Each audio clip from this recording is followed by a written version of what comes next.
Good morning, good afternoon, good evening friends. Kevin sir back from personal tutor. Standard 7th history playlist आप लोग देख रहे हैं। Chapter है 18th century political formations. Topic जो आज हम डिस्कस करने वाले हैं दैट इज वतन जागीर of Rajput.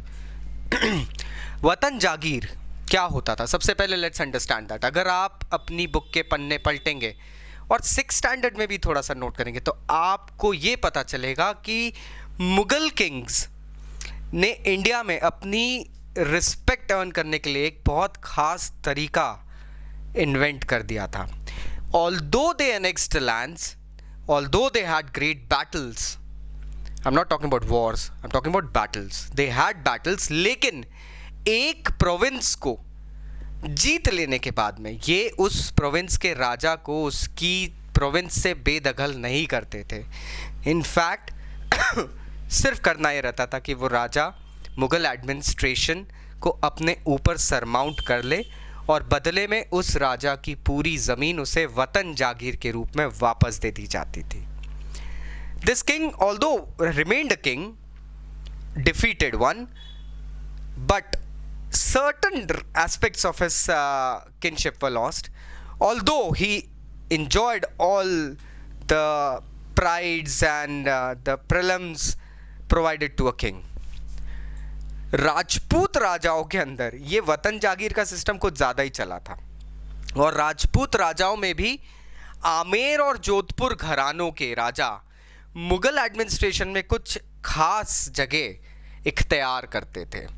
They used to go ahead and hold some special places in the Mughal administration और इन्होंने अपनी अपनी पोस्ट पे काफ़ी डेकोरेटिव वे में काम करा, मतलब प्रशंसनीय रूप में, और इसके बदले इनको इनकी वतन जागीर में थोड़ी सी ऑटोनॉमी भी दे दी गई थी। क्योंकि भाई आप अब खास लोग हो गए हो, आप मुगल कोर्ट में एक रिस्पेक्टेड नेम हो गए हो, तो आप अपने एरिया में तो बादशाह रहोगे। बस यहाँ पे गड़बड़ शुरू हुई। कुछ इंपॉर्टेंट राजपूत फैमिलीज को सूबेदारी दी गई अलग अलग जगह की भी, जैसे गुजरात और मालवा रीजन अब इन राजपूत फैमिलीज को दे दिए गए और ये सूबेदारी 1713 में एम्परर जहांगीर शाह ने रिन्यू भी करी थी। होता यह है दोस्तों कि राजा अजीत सिंह जोधपुर राजघराने से, जो एक बार मुगल कोर्ट में एक फ्रैक्शन में इन्वॉल्व भी थे, मतलब मुगल कोर्ट को कहीं ना कहीं नेस्तनाबूद करने में इनका काफ़ी बड़ा हाथ था। राजा अजीत सिंह जोधपुर घराने से थे, इनको मिली जागीर, इनको गुजरात की जागीर मिल गई एंड पूरा सूबा इनको दे दिया गया था दोस्तों। एंड सवाई राजा जय सिंह जो कि आमेर राजघराने से थे, इनको मालवा रीजन दिया गया एज अ सूबा। अब इन लोगों की अपने इलाके में पैठ जम गई थी दोस्तों। They were already holding a strong possession in their own kingdoms. Autonomy gain होने के बाद में revenue system, administration, military, taxation वगैरह सब कुछ इनके अंडर आ गया था। The coffers could be filled.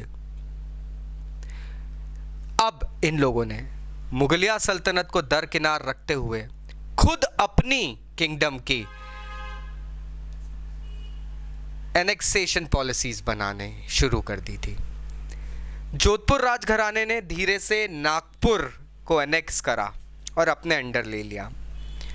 Amer राजघराने से सवाई राजा जय सिंह जी ने बूंदी की जो प्रोविंस थी वो अपने अंडर कर ली। तो आप देख रहे हैं धीरे धीरे लैंड बढ़ती जा रही है। 1722 में सवाई राजा जय सिंह साहब अपनी एक नई कैपिटल आमेर से उस पूरे रीजन की कैपिटल घोषित करते हैं। किंगडम की कैपिटल जयपुर अपने नाम से, जो आज भी आप लोग, how many of you have visited Jaipur by the way, beautiful place.